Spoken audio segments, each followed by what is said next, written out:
Today, we're gonna see how to connect AirPods or AirPods Pro to your PS5.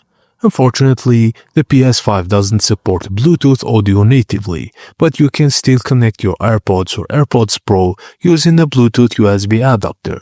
Firstly, insert a Bluetooth adapter into one of your PS5 USB ports, and know that some adapters may require switching into pairing mode manually.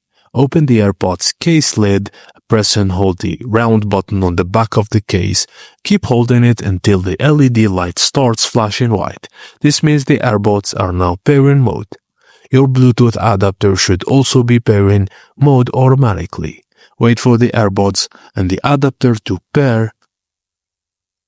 On your PS5, go to Settings, Sound, then under Audio Output, select your Bluetooth adapter, and under Microphone Input, also select the Bluetooth adapter. Most Bluetooth adapters only support audio output, meaning the AirPods' mic won't work by default. And that's it, guys. Thank you for watching, and please don't forget to like and subscribe for more.